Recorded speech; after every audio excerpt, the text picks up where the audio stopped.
Hello and welcome to the BYU Family History Library webinar series. We're glad you could join us today. I'm Bryant and I'll be your host for this webinar.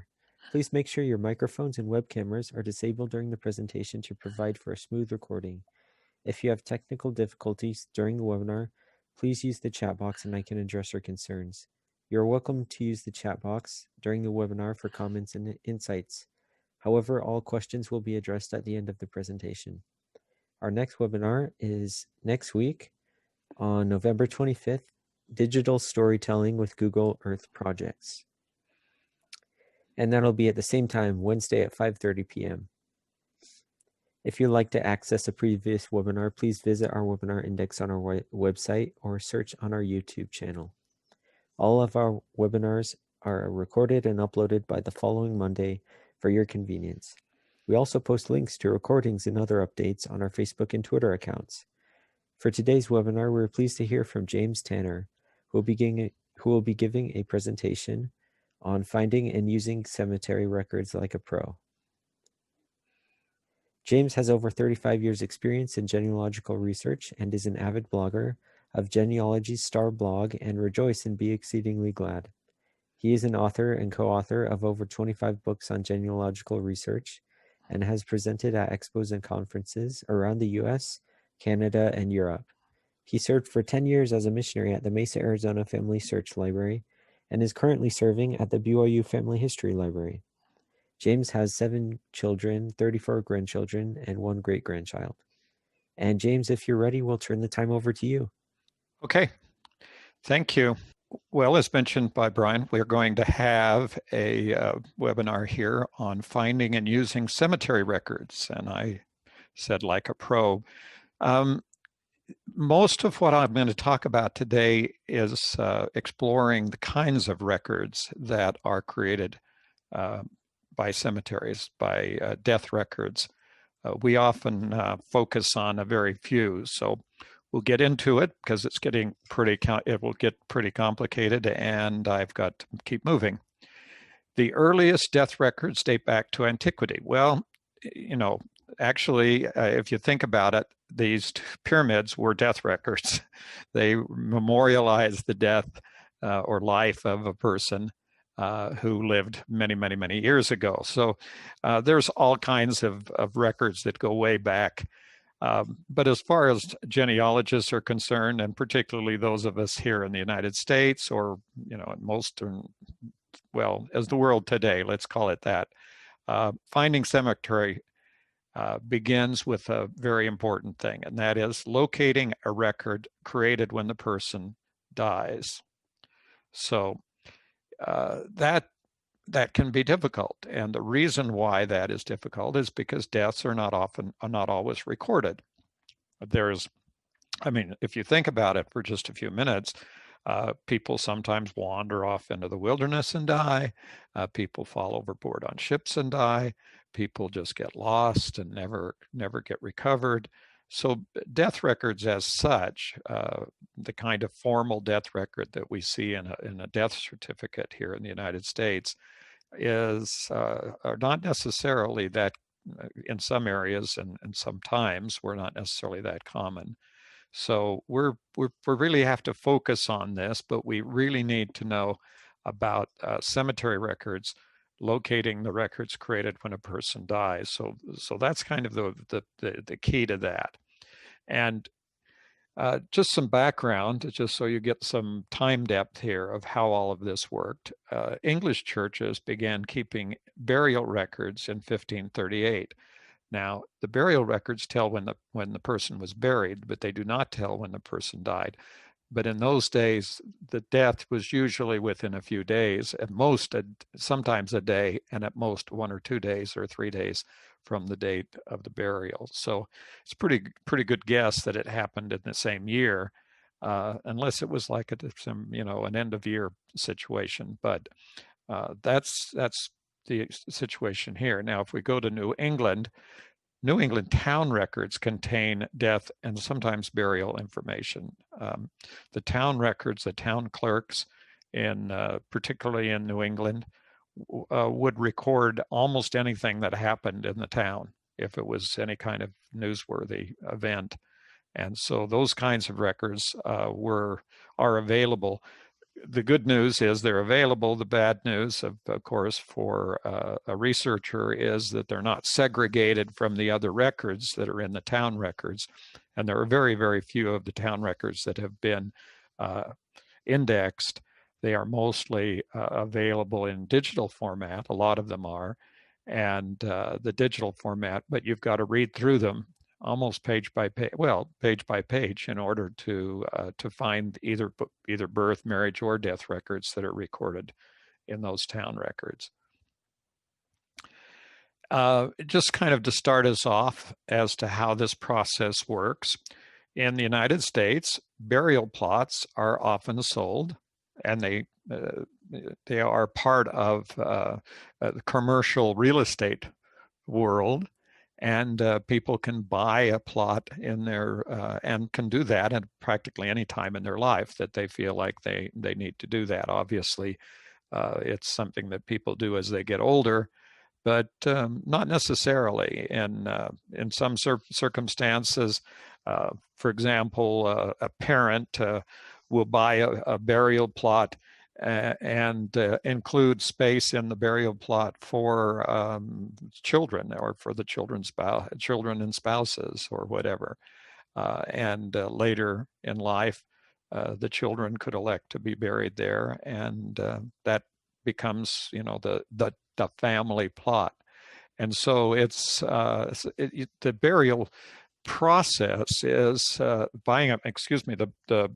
buying a burial plot process is simply the same as any real estate process. And there are real estate records, land and property records, they're called by genealogists, but the sale property recordings are done the same way any other property is purchased and recorded.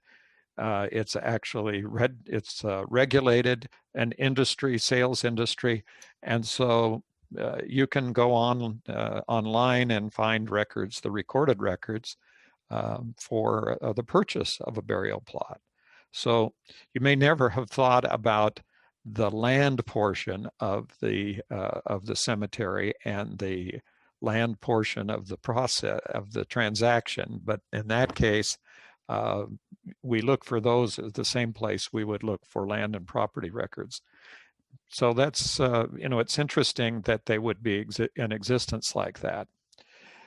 Now, the formal process of once getting to the cemetery can involve the following. So there's a number of steps that take. Now, we're looking at a death certificate here, but we're going to go first, is that someone, and we're going back maybe as far as 200 or 250, even further back in time, 300 years or so, someone has always had to certify or look at or acknowledge the death. And in many cases, that process is very official and involved a particular specific government department or employee who had to be available and had to be the one who removed the body and then certified that the person had died, and perhaps explain a reason.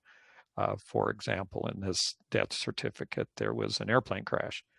But so the medical examiner, coroner, whatever, is the person that does that. If you watch a lot of television and you watch the detective shows at all, like NCIS or CIS or any of the big, very popular television shows, you'll know that when there's an unfortunate homicide, they will always have someone come and look and tell the cause of death, and that happens fairly commonly going back many hundreds of years. So there's something. There's also a person who has a responsibility for taking care of the body. It's usually turned over from medical examiner or coroner who has it in a morgue, which is the government place where they would keep the dead bodies, and they turn it over to the family, who then has it.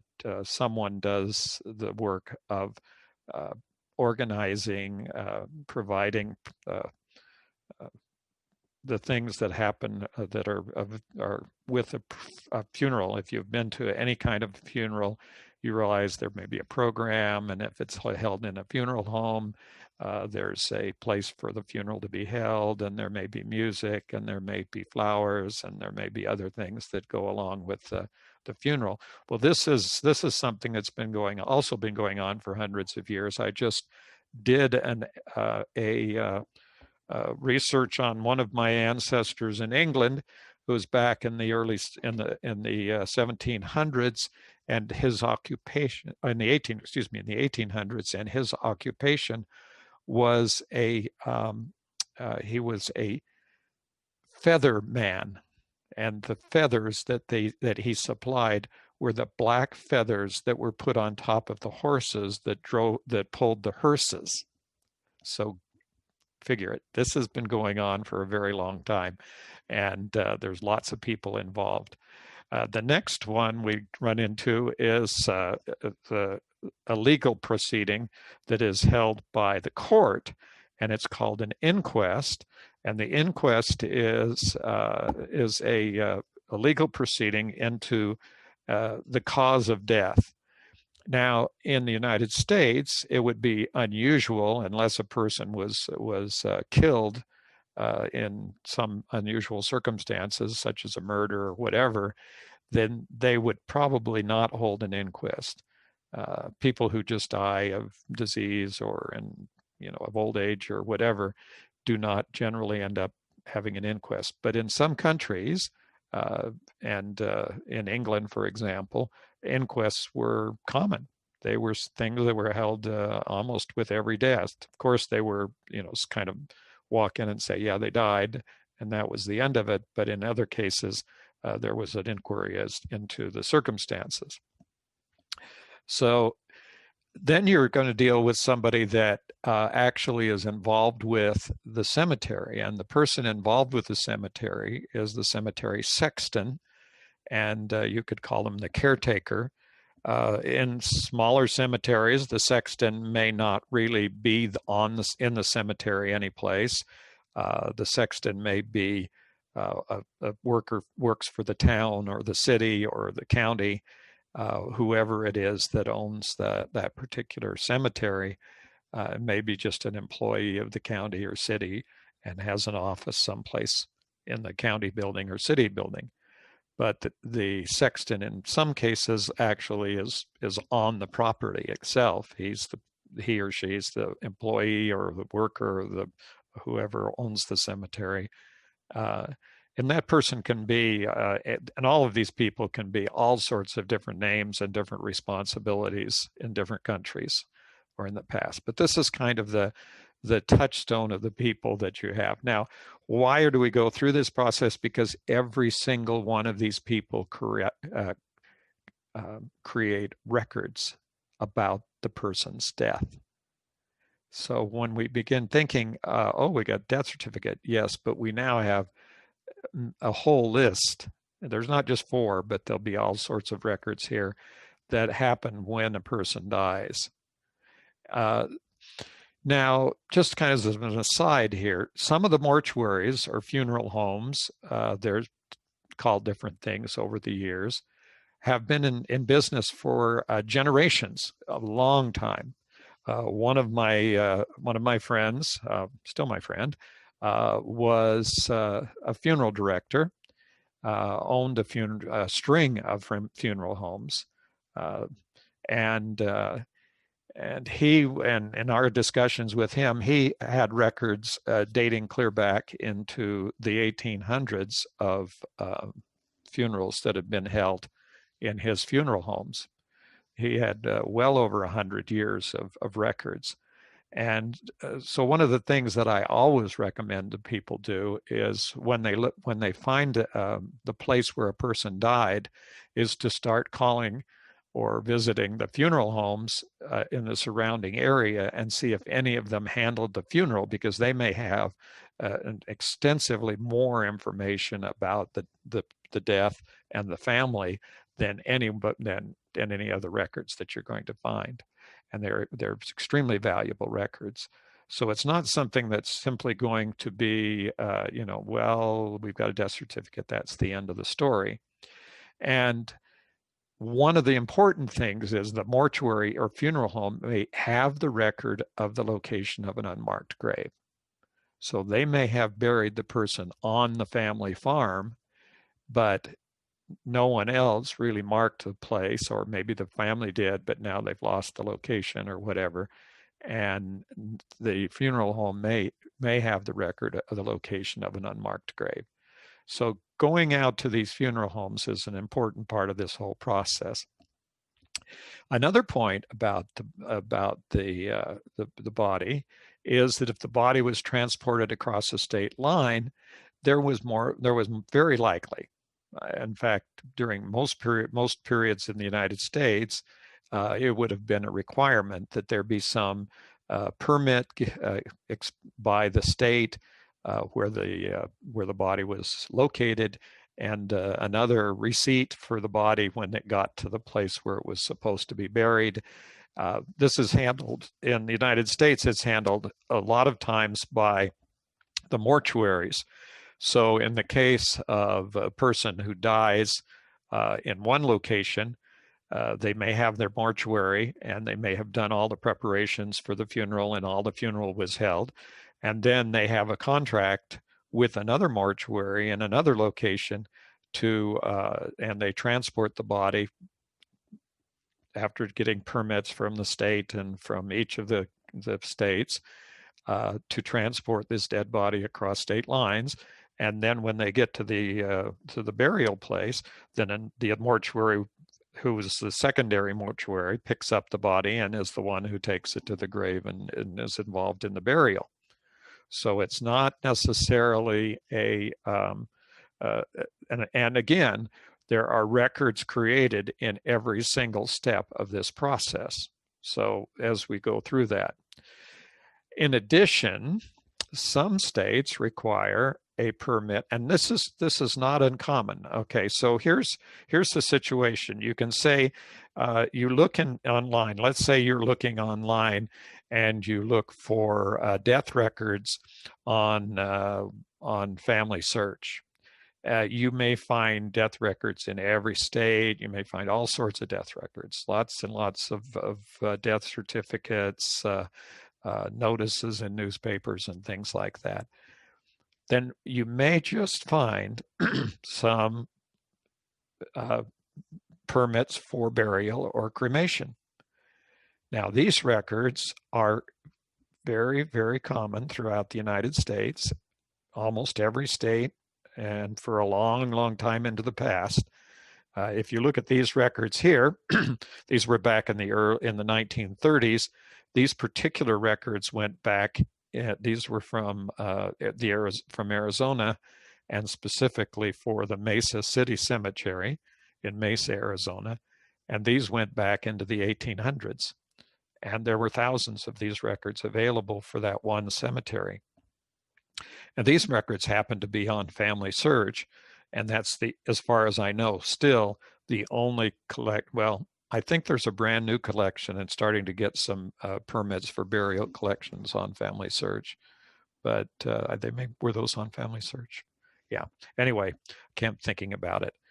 But but this is one record that you should be looking for. Now, here again, I've talked about this process where the person dies.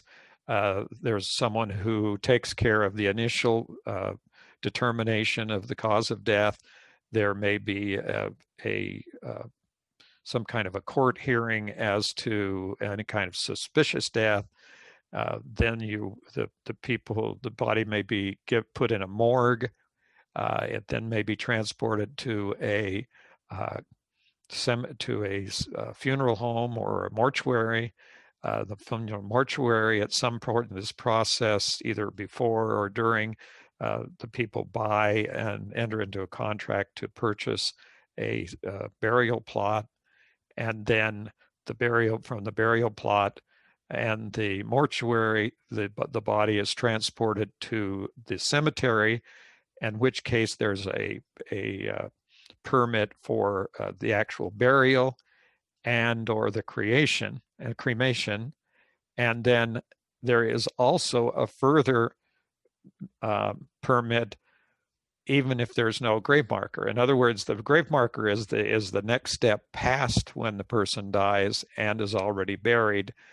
Sometimes there's a contract at the time of the burial, but sometimes the contract for the grave marker comes days, months, years, many years after the person is buried. And so there's the permit for the grave will have the location of the grave, even if there is no grave marker. So again, we have another layer of records or records out there that could be used. And to add a little bit, another layer of records, even if there's a permit for burial, there is a secondary permit for opening the grave and another permit for closing the grave. So what happens is that you hire these people, or the cemetery hires people or whatever, and in order to do that, they have to have a permit to open a grave and also a permit to close the grave. So we're talking about a lot of paperwork now that has been generated beyond the death certificate itself.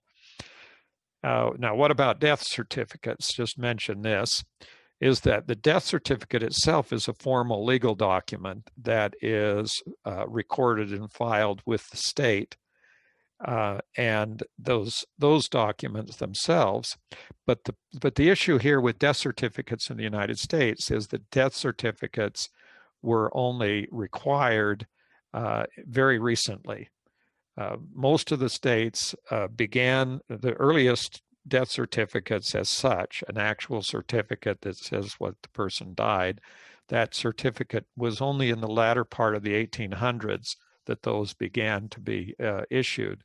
And they weren't universally required across the United States well into the 1900s, and some states not as late as 1960.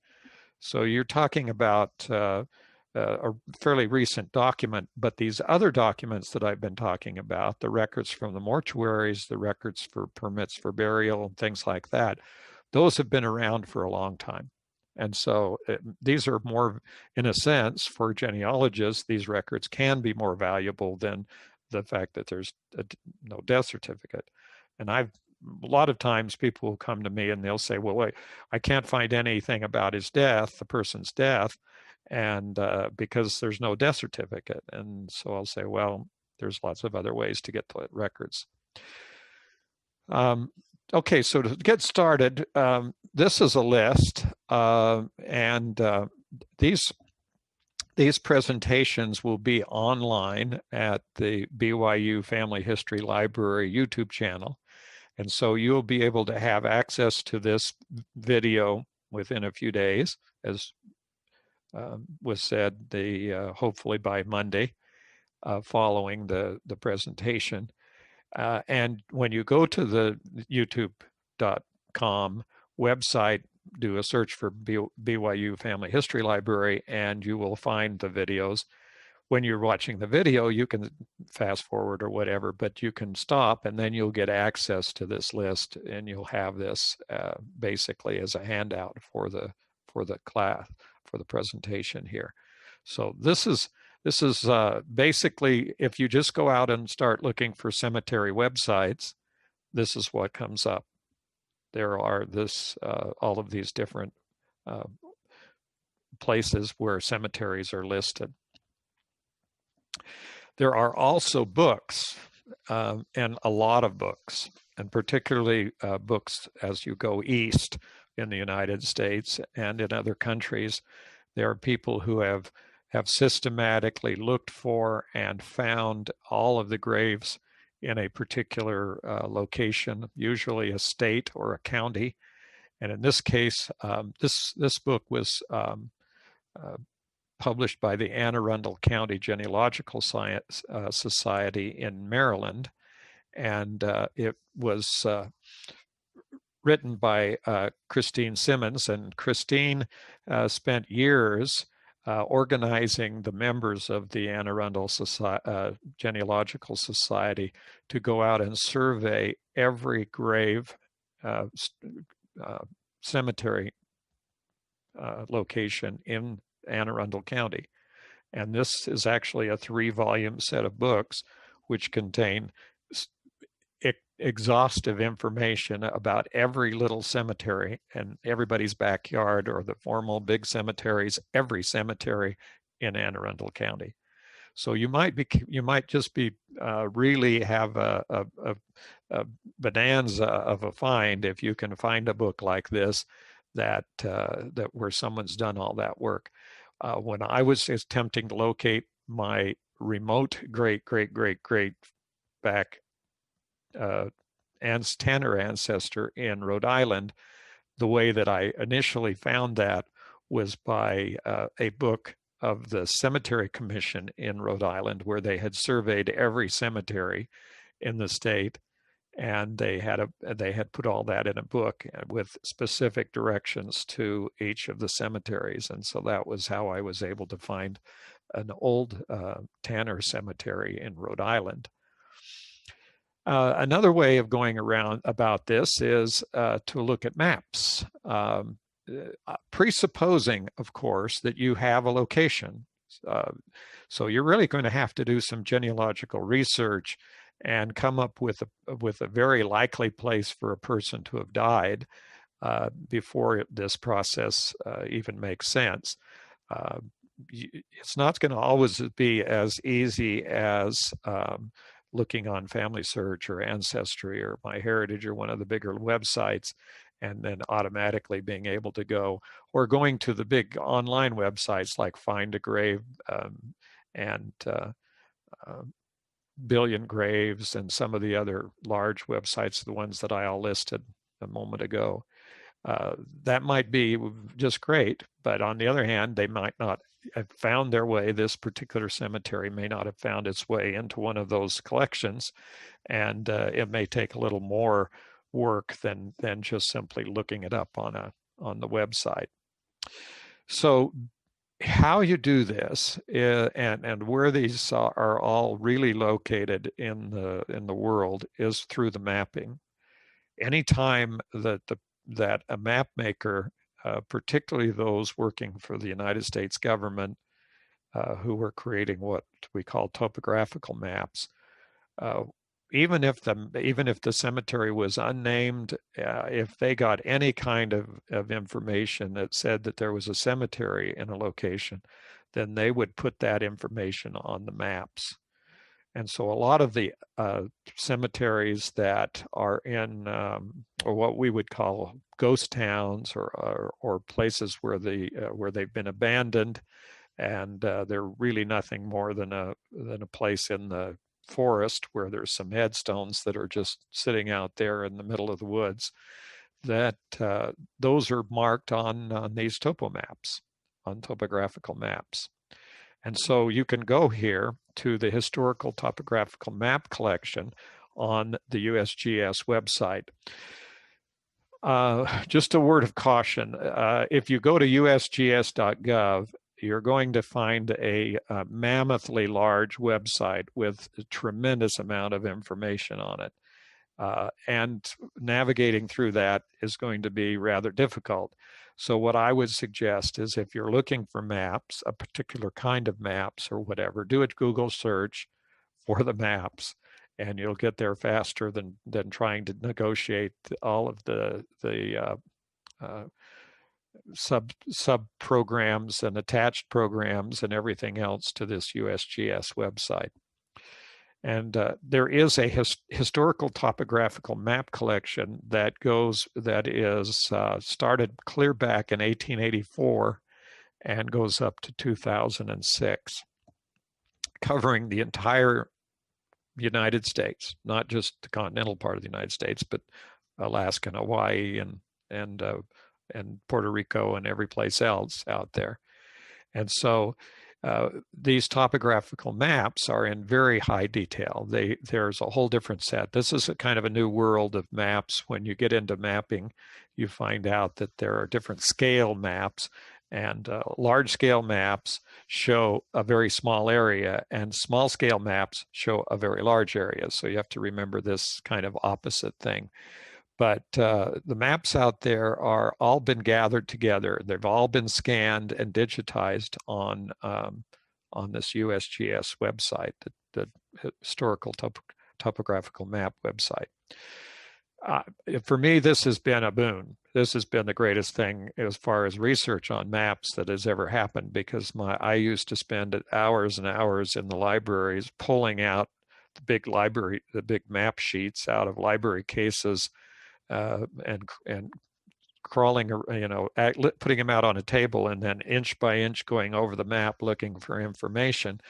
But now I can basically look at that all online, and I can actually overlay maps. There's a map viewer here that lets you overlay all of the different maps, and you can see the information as it's been added and dropped and changed over 100 years or more.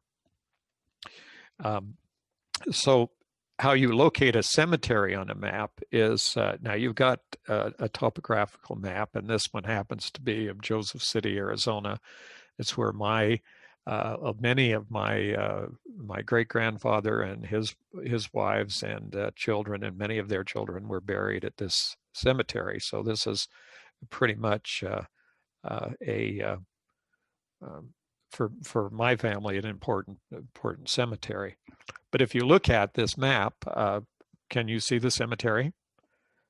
Well, let me zoom in a little bit now. Perhaps you'll be able to see that cemetery. And I will circle it just in case you can't.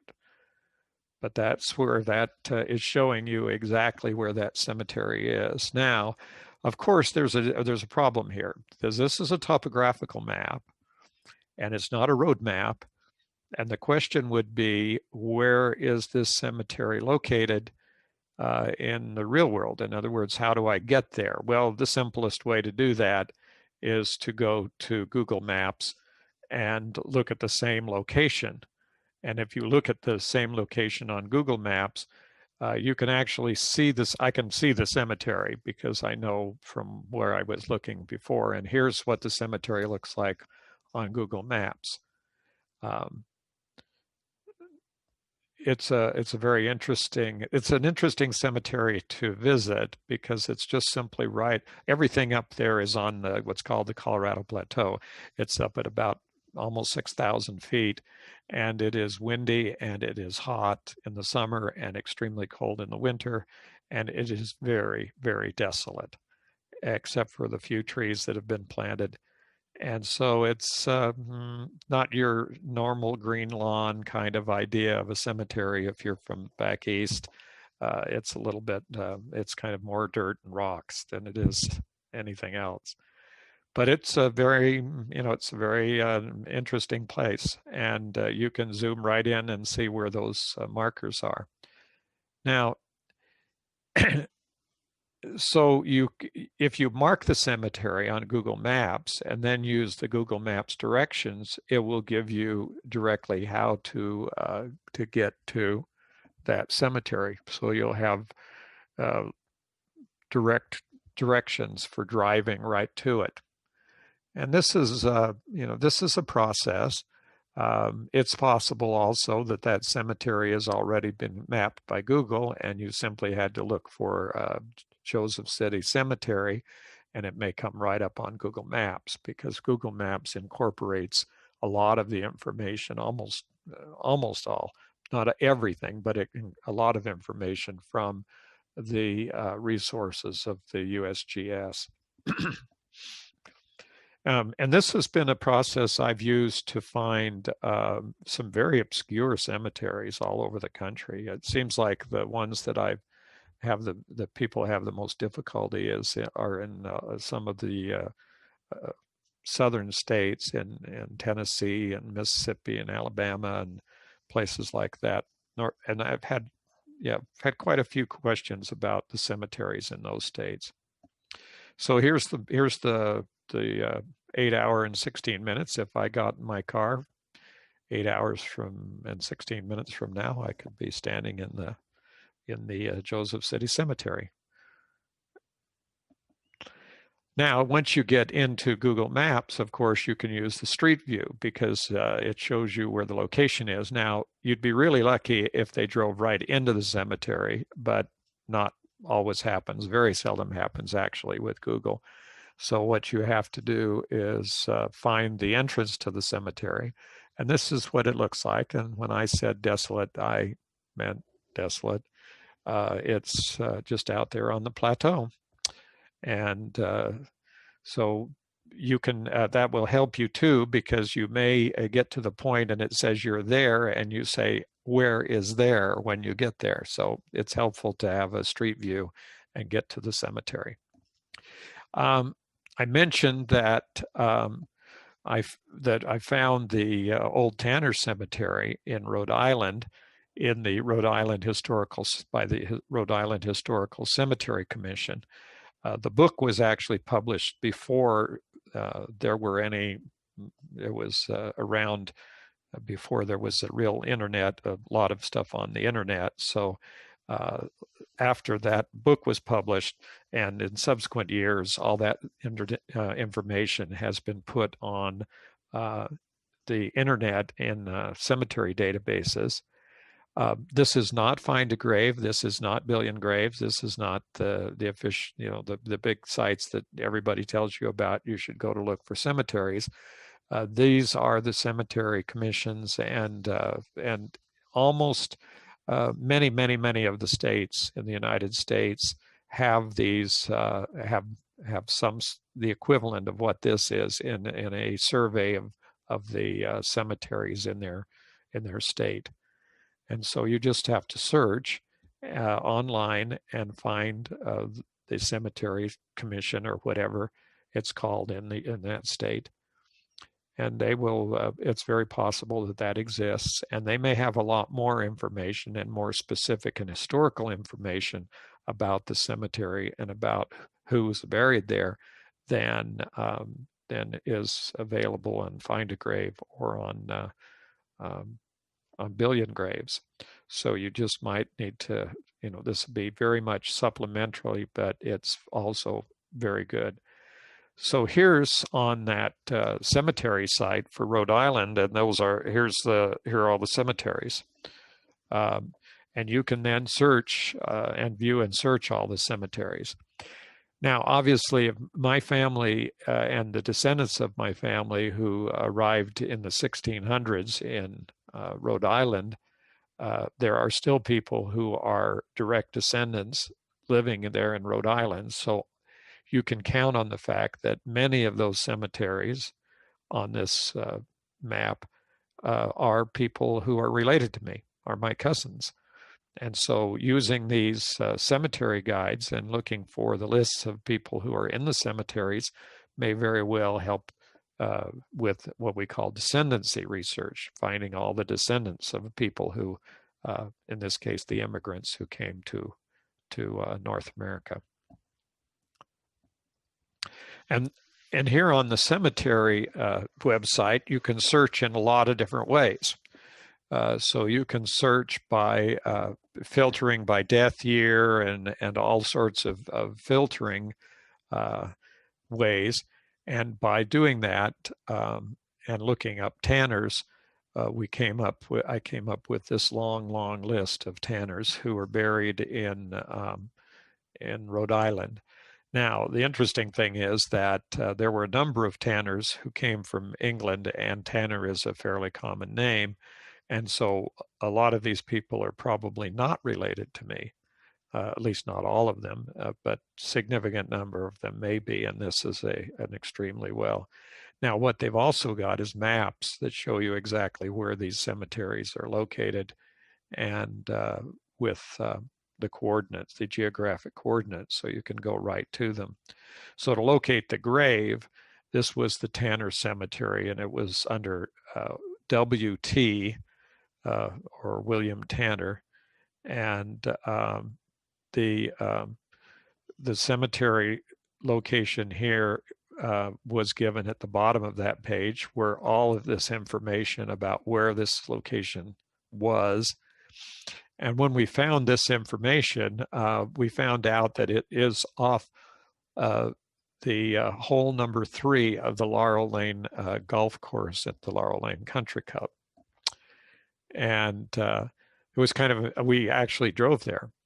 We went to Maryland. Rhode Island, and we went to found the Laurel Lane Country Club, which is still in business, and went into the pro shop.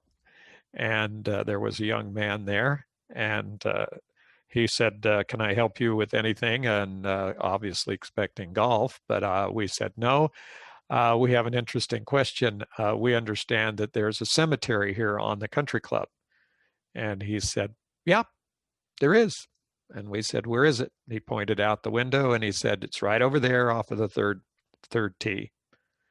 And so, in fact, he loaned us a golf cart to drive out to the third tee. And then we proceeded to try to find our way into where the cemetery was.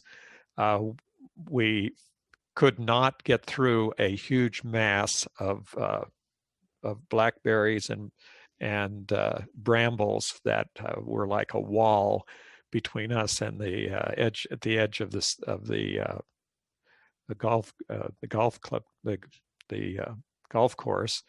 And so we were kind of wandering back and forth trying to find a way through all of that terrible mess. And some of the golfers were going by asking if they could help. And finally, we asked one group, and we said, "Yeah, we're looking for a cemetery." And the guy said, "Well, come over here." And he pulled us over a ways, and then he pointed and he says, "You see that little round sign up there on that tree? That's the cemetery marker." And so we made a beeline for the marker by getting scratches and ended up tearing clothes and getting through it, but we made it up there and actually found the cemetery. Had we had GPS at the time, by the way, this was before we had GPS, and if we'd had the GPS, we wouldn't have had that trouble, but we did find the exact location of it, and that's where it was, right off the golf course, and there it was. And that was the cemetery. And that was all there was, actually. And we knew that was what we were going to see, were just some stones that were the markers for this cemetery of these people buried back in the 1700s. Okay, well, you can have all sorts of experiences. And some of my friends have, in visiting cemeteries, one of my friends climbed out of their car and was then immediately bitten by a very large snake. And fortunately, it turned out to be a bull snake instead of a poisonous variety. But other than that, she was rather badly injured by this large snake. There's always an adventure. The cemeteries we've visited across the country have always had, we've always had something memorable that seems to happen when we go to cemeteries. Now what I say is, or you could use billion graves. So here's one of the problems that when you finally get to the cemetery is locating the headstone. Some of the larger cemeteries, like the city cemetery in the Salt Lake City Cemetery, up on the hill above downtown Salt Lake, and another big cemetery that we've been in that's very difficult was the Westminster Cemetery outside of Philadelphia in Pennsylvania. Now these cemeteries are gigantic. How do you find the grave markers so you know it's there? Well, of course, Billion Graves is a program that has a huge number of cemeteries around the world, and you simply look for the person's grave. But the key here for Billion Graves is different from Find a Grave, is that Billion Graves has the location of the cemetery associated with the GPS coordinates, and they have a map on the program. So when you get it to Billion Graves, let's say I was, the last time we used this was in the Salt Lake City Cemetery, and we needed to find the grave of my great grandmother, and so we simply did a search on Billion Graves for her uh, uh, grave, and that gave us the coordinates, and it's on a map just like Google Maps, and it shows you where you are and where the grave is, and all you have to do is start moving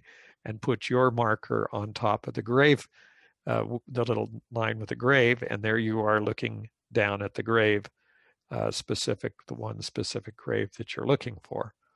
And so this has been helpful in lots of places around the state and elsewhere.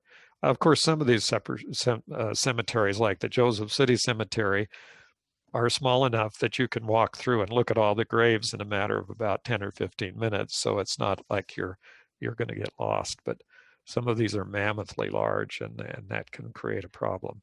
It's also helpful if you're looking for a cemetery that is really obscure. In Annapolis, Maryland, we went to look for a cemetery, and it turned out to be on the median in between two streets. So you're two busy streets, really busy streets, and we look, and there's the median with some trees and some grass, which they have back east, which we don't have here.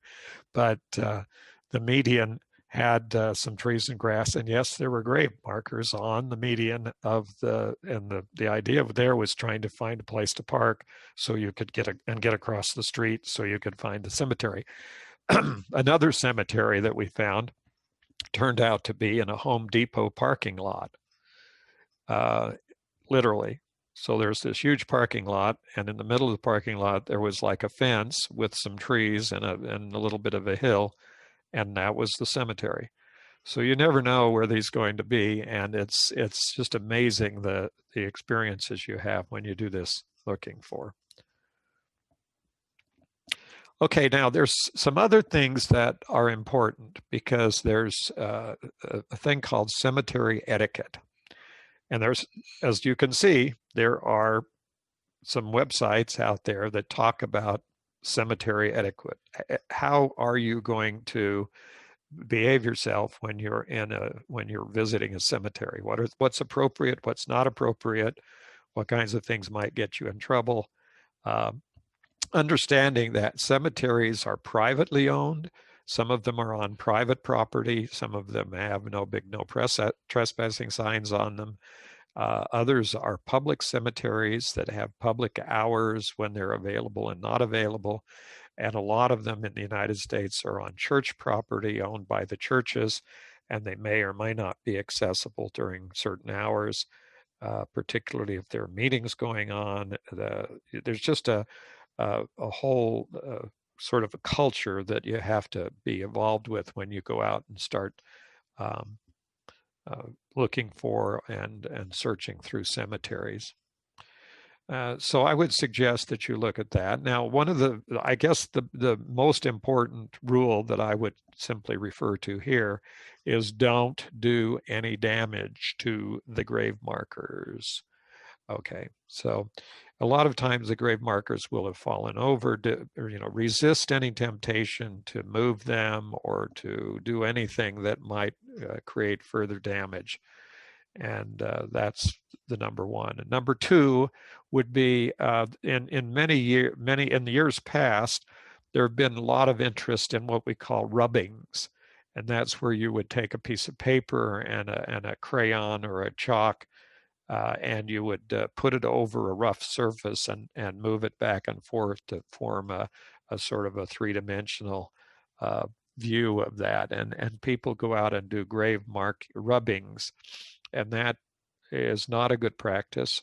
From a genealogical standpoint, we would strongly um, recommend that not be done, because that the action of pushing on or working with the headstones may damage the headstone even further than it was before.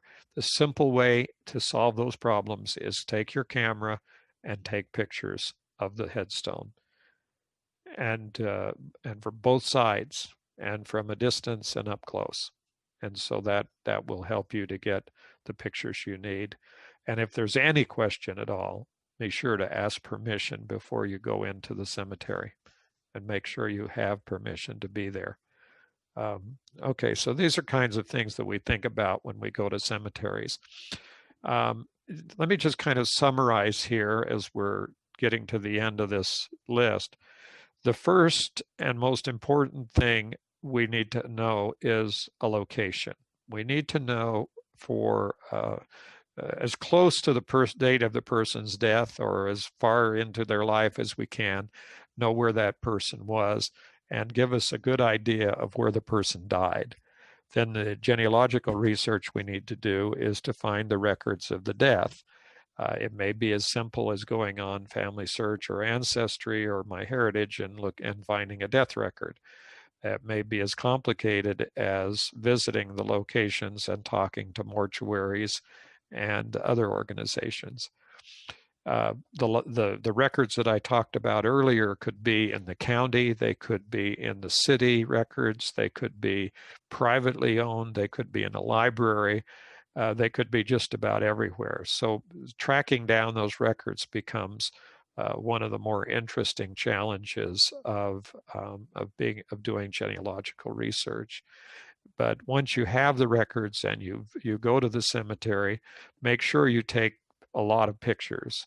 Um, Cemeteries have a tendency to disappear, so be careful that you make a record of what you have when you go there. Uh, One of the hardest problems that I came across was that one of my direct line ancestors was buried in what was the Westminster Cemetery that I mentioned outside of Philadelphia. And when we found it there, the burial date at the cemetery was about 6 years after his known death date. And so we said, where was he during the 6 years? Did they keep him in the front room or what did they do? Anyway, it turned out after doing some research in the Philadelphia City Archives that he had been buried in the Fourth Presbyterian Cemetery in downtown Philadelphia, but that development in downtown Philadelphia they had removed all the bodies and moved them out to the Westminster Cemetery. So these are the other things and other kinds of challenges that you may run into. Okay, well, thanks for watching. Obviously, this is kind of an area where I could give a lot of stories about my experiences in working with and helping with cemeteries. So helping people find cemeteries. So this is kind of an interesting area, and it's the kind of thing that people associate with genealogists anyway. So it's a nice thing to get to know.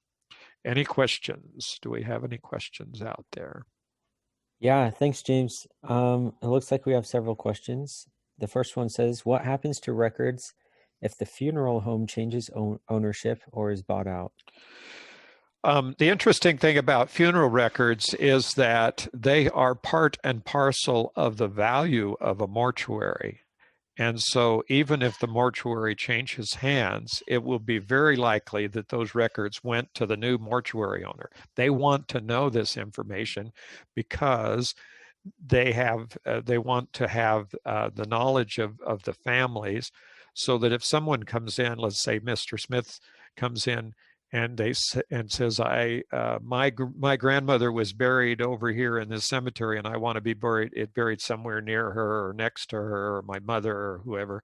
They need those records so that they can provide the service and make those kinds of arrangements. And so, yeah, amazingly enough, even when the cemeteries are sold.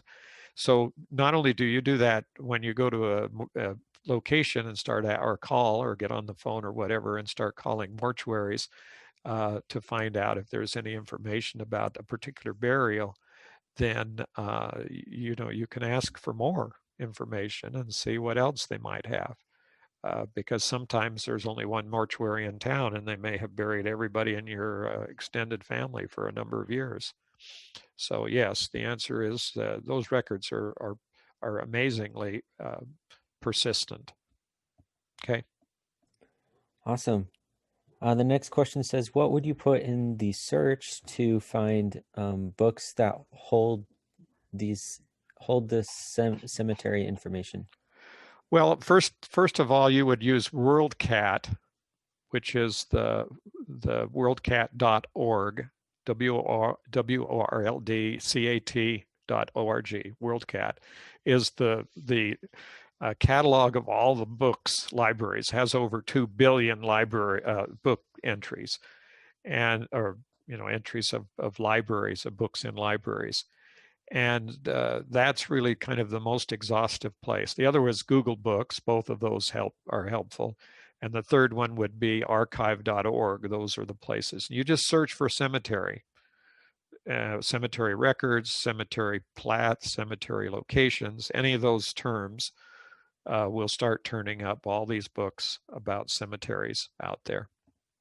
And they are, and you might want to put in a location like cemetery in Massachusetts, cemetery in Cook County, or cemetery in Grayson County, or wherever.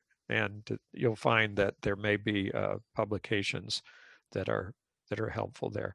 Additionally, a general search online for the cemetery and a location may bring up the online resources in addition to the books. Okay. Awesome. And Colby asks, how many graves would you estimate are not on Find a Grave?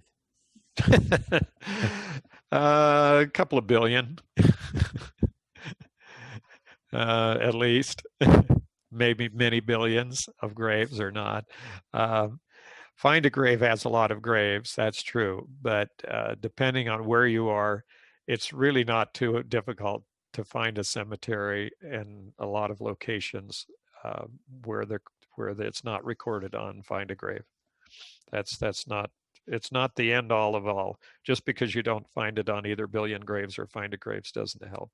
There's only one country in the world, by the way, that can claim to have all of their grave sites, cemeteries, if you want to call them cemeteries, but grave sites online and located geographically with GPS locations, and also photographed of every grave marker. That's Israel. Israel's the only country that has done that completely. That was a project that was done by MyHeritage using Billion Graves. So exhaustively in Israel, every grave they know about has been put in Billion Graves. But most of the country is for instance, I was driving through, there's been a few years ago, but I was driving through Wendover, and when I see a big cemetery, sometimes if I have a chance, I'll sit there and look it up on one of the websites to see if it's there, and it was not.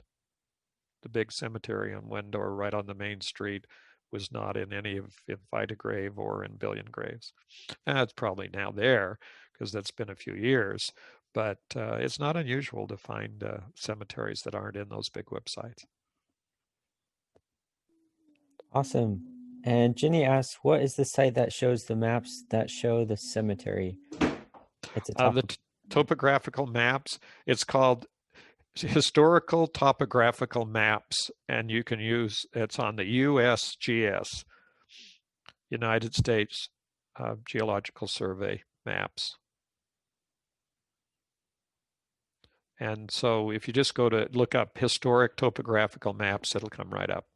It's easier than trying to find it on the website. Great. And so a couple of people asked if there's a handout.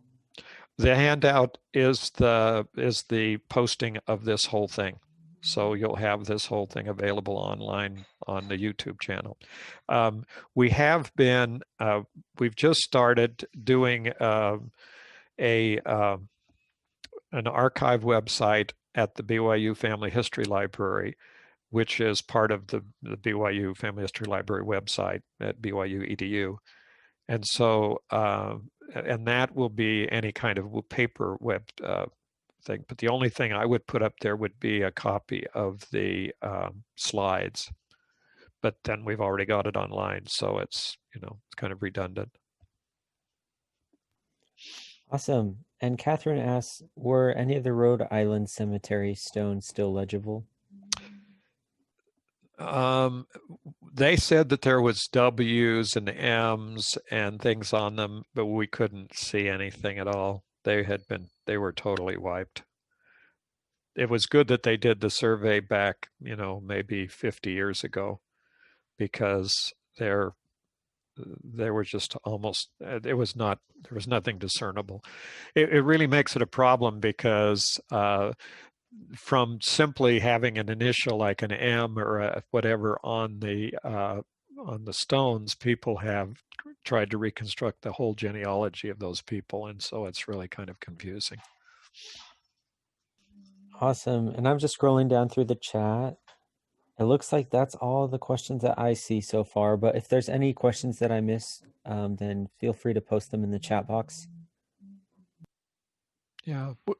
Yes, and you can always, if you want to send an email to us, we have an email address, and we will be glad to answer any of those questions. So you can contact me through the BYU Family History Library anytime, and I'd be glad to answer questions. Let's see, there was one note down here. Oh, yeah, well, I guess there was a question back and forth about unmarked graves. Um, there's a lot of old markers in both. There's a lot of unmarked graves in both Find a Grave and Billion Graves. So whether or not there's a marker is not a criteria necessarily, because if a grave's been located, um, in fact, both of them have, Billion Graves has a process for marking an unmarked grave. Basically, what they want you to do is write the name of the person and the dates that you know, or whatever information you know, on a piece of paper, put it on the ground, and take a picture of it. Then that locates the grave by on the GPS coordinates for the the Billion Graves maps. So there's, that's another issue. Yeah. Great. Well, if that's all the questions, then that will be our webinar for today. Thanks so much, James, for presenting. Okay, thank you. We'll see you. Awesome. Yeah. And thank you, everyone, for joining us once again. And we hope you're able to join us next week on the 25th at the same time, 5:30 p.m., for digital storytelling with Google Earth projects. And that'll be with Brianne Ballard. So we hope you're able to join us next time and have a great day.